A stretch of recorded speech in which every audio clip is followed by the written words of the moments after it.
want to show you the 1-2 combo for handling price reductions. Now, first, can we agree not to call them price reductions, but rather call them price adjustments?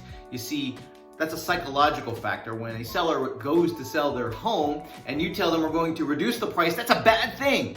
But an adjustment, psychologically, it's just a change. And to be frank, a change to get the home sold is going to produce a better result than zero change that results in zero for the customer. So let's agree that we're going to call an adjustment. Now, the absolute best time, the absolute number one best time to handle the price reduction or the price adjustment is during the listing appointment. That's right. Long before it's actually necessary, during the listing appointment, we want to set the expectation that it could happen based on the current market.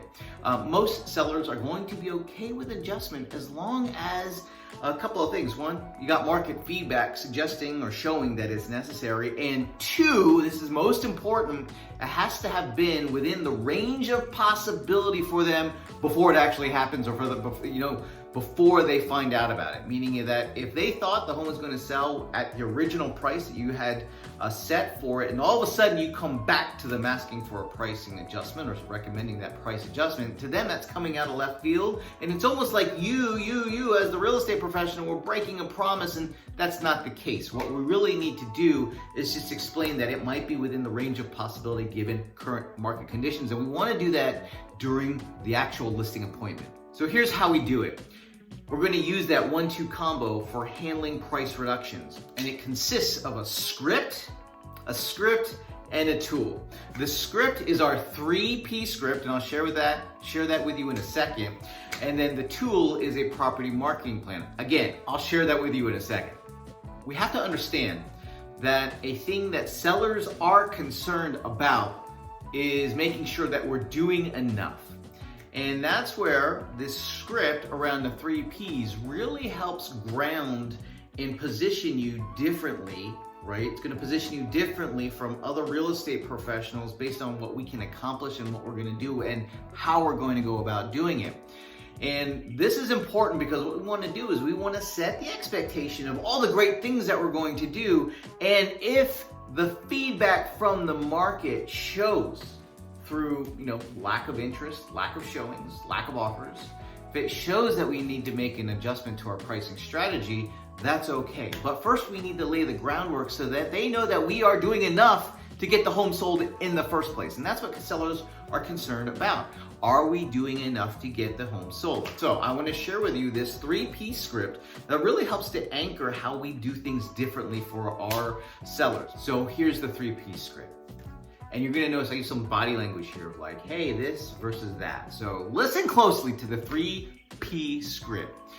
Now, Mr. or Mrs. Seller, there's the old way of selling real estate and there's the new way of selling real estate. And in the old way of selling real estate, we used the old 3 Ps. And you might be familiar with them, or maybe this is something that you suspect many real estate professionals used to do, and that is they would put First P, they would put a sign in the yard, they would put the listing in the MLS, and they would pray that it sells. And those are the 3 old Ps. Unfortunately, there's a lot of folks who still use those old 3 Ps. In fact, in recent market conditions, people could get away with it.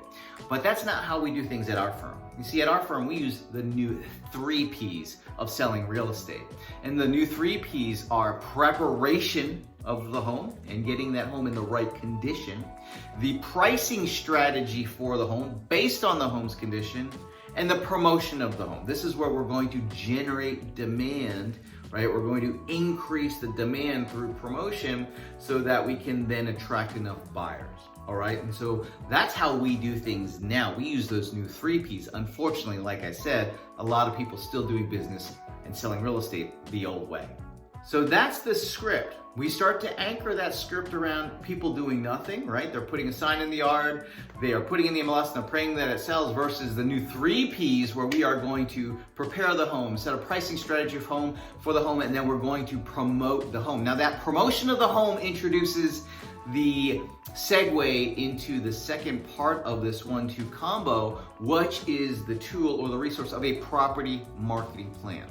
So we use that 3P conversation to introduce or to be able to connect to the property marketing plan that we are going to use specifically to sell the home. Now, what is a property marketing plan? It's a marketing plan simply to sell the home. It is the laundry list of everything that we are going to do, including putting a sign in the yard, including putting the MLS, and all the other things that we are going to do to generate interest and ultimately market, list, and sell that seller's property. And so the marketing plan is essential to have. We can use a property marketing plan as a way to communicate our value. We can use our property marketing plan as a way to communicate what we're going to do and the value that we bring to the table. This is actually, in addition to helping with the pricing reduction conversation, also helps with any negotiation in our fees, because people don't understand what we do, and a property marketing plan educates a seller on exactly everything that we're going to do to serve them and get them the results that they want. Your property marketing plan becomes this way to communicate your value, right? It also becomes a way to set yourself apart from other real estate professionals. We have to give our sellers a reason to hire us, or reasons to hire us instead of our competition, because if everyone is just putting a sign in the yard, putting in the MLS and praying that it sells, then they should choose based on the fee. But that's not the case. What we're going to do is show people our property marketing plan and explain to them this is how we're going to get the result that they want. Now, we've used that 3P script, we've used that property marketing plan. Now what we can do is explain to the seller that for whatever reason, if the market gives us feedback, and that feedback could show up in very little interest, no showings, or no offers, what that's going to suggest is we might have to consider making a pricing adjustment to attract more people. Because if we have, right, used the 3Ps and specifically implemented our property marketing plan to generate demand, market feedback will tell us whether we've chosen the right pricing strategy. Does that make sense?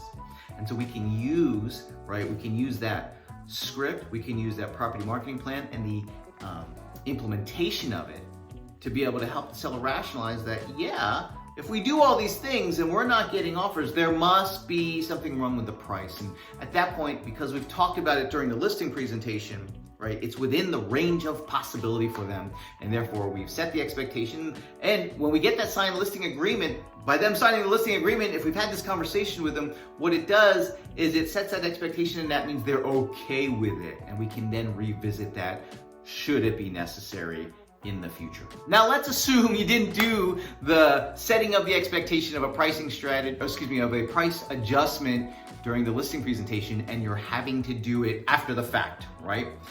Maybe the market shifted, since the time you put it onto the market. And so what you can do very easily is, again, use that same property marketing plan and say, hey, look, this is everything that I'm doing to market the home.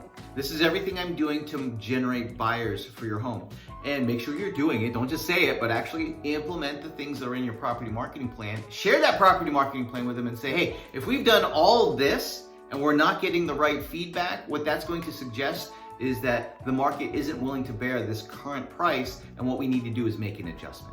And so again, we use these tools, particularly that property marketing plan, but even that script, so that we can help the seller rationalize the right choice for them to get the result they want. Now, they might be adamant and say, no, I don't care about that. I need to get this price for it. And that question at that point is, okay, well, how long are you willing to wait for that? Because it might be, if it might take 3 years for us to wait for the price to come up to that point, well, then maybe we should just take it off the market, because if we leave it on the market for 3 years, there's going to be problems, because obviously any buyer who sees a listing that's been on the market for a certain amount of time, they think there's something wrong with it, right? So that is how we can educate the seller, even after the fact, about, hey, we're going to use this property marketing plan to market your home, and if we're not getting the interest, what that's going to suggest is we got to make a pricing adjustment. Now, if you have any enhancements or suggestions that you would do for this script or for the tool, drop it in the comments. I love learning from our community, so please do. If you want more tips, real estate related tips, advice, tools, and resources,